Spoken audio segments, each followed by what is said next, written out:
સુરતમાં આમ આદમી પાર્ટીના રાષ્ટ્રીય સંયોજક અને દિલ્હીના પૂર્વ મુખ્યમંત્રી અરવિંદ કેજરીવાલે આવતીકાલે સુરત જિલ્લાના પ્રવાસે આવતીકાલે બપોરે 3 વાગે તેઓ સુરત એરપોર્ટથી સીધા સુરત જિલ્લાના ગોથાણ ગામના તિરંગા એના ગ્રાઉન્ડ ખાતે જશે। સુરતમાં આમ આદમી પાર્ટીના રાષ્ટ્રીય સંયોજક અને દિલ્હીના પૂર્વ મુખ્યમંત્રી અરવિંદ કેજરીવાલે આવતીકાલે સુરત જિલ્લાના પ્રવાસે છે। આવતીકાલે બપોરે 3 વાગે તે સુરત એરપોર્ટથી સીધા સુરત જિલ્લાના ગોથાણ ગામના તિરંગા એના ગ્રાઉન્ડ ખાતે જશે। પહેલા ગુજરાતના બુથ ક્ષેત્રીય કાર્યકર્તા સંમેલનમાં હાજરી આપશે। તમામ કાર્યકર્તાઓ તથા જનસભાને સંબોધશે।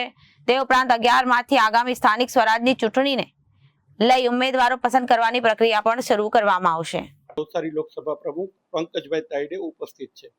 આજની આ પ્રેસ વાર્તા અગત્યની એ માટે છે, અમે આપ સૌને જાણકારી આપવા માટે ઉપસ્થિત થયા છીએ કે આમ આદમી પાર્ટીના રાષ્ટ્રીય સંયોજક તેમજ દિલ્હીના પૂર્વ મુખ્યમંત્રી માનનીય શ્રી અરવિંદ કેજરીવાલજી દક્ષિણ ગુજરાતના પ્રવાસે આવતીકાલે આવી રહ્યા છે અને આવતીકાલે તેઓ સુરતની અંદર ક્ષેત્રીય બૂથ કાર્યકર્તા સંમેલનમાં હાજરી આપી અને કાર્યકર્તાઓ અને આ દક્ષિણ ગુજરાતની જનતાને સંબોધન કરવાના છે।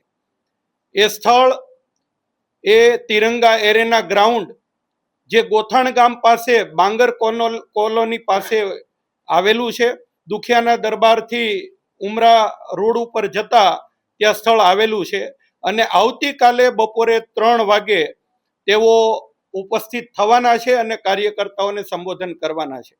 આપ સૌ જાણો છો કે એક ઈમાનદાર રાજનીતિની વ્યવસ્થા પરિવર્તનની તેમજ કામની રાજનીતિની શરૂઆત જે દિલ્હીથી થઈ અને દિલ્હીની અંદર અરવિંદ કેજરીવાલજીના નેતૃત્વમાં જે કામો થયા, જે સરકાર બની અને સરકારે સમગ્ર દેશને એક દિશા આપવાનું કામ કર્યું, ત્યારબાદ આ ભ્રષ્ટ ભારતીય જનતા પાર્ટી દ્વારા આમ આદમી પાર્ટીને ખતમ કરવાના પ્રયત્ન કરવામાં આવ્યા અને ષડયંત્રના ભાગરૂપે અરવિંદજી તેમજ આમ આદમી પાર્ટીના તમામ શીર્ષ નેતાઓ ઉપર ખોટા આરોપો લગાવી, ભ્રષ્ટાચારના આરોપો લગાવી અને એમને જેલમાં પૂરવાના અને ખોટો કેસ બનાવવાના જે દુષ્કૃત્ય ભારતીય જનતા પાર્ટીએ કર્યું અને થોડા દિવસ પહેલા જ તાજેતરમાં માનનીય કોર્ટ દ્વારા એ અરવિંદ કેજરીવાલજી તેમજ આમ આદમી પાર્ટીના તમામ નેતાઓને ક્લીન ચીટ આપવામાં આવી અને કોર્ટે ઉલ્લેખ કર્યો કે આ ષડયંત્રના ભાગરૂપે આ તમામ લોકો ઉપર ખોટો કેસ બનાવવામાં આવ્યો છે, જે કેસ બનતો નથી। એટલે કે ફરી એકવાર જે અરવિંદ કેજરીવાલજી અને આમ આદમી પાર્ટી અને દેશની સમગ્ર જનતા જાણે છે કે અરવિંદ કેજરીવાલ કટ્ટર ઈમાનદાર નેતા છે, આમ આદમી પાર્ટી કટ્ટર ઈમાનદાર પાર્ટી છે, જે સાબિત થયું છે। અને આ કોર્ટના ચુકાદા પછી સૌ પ્રથમવાર આ દક્ષિણ ગુજરાતમાં ખૂબ મોટી જનસભા અરવિંદ કેજરીવાલજીના નેતૃત્વમાં થવા જઈ રહી છે અને એ તમામ જનતાને સંબોધવાના છે।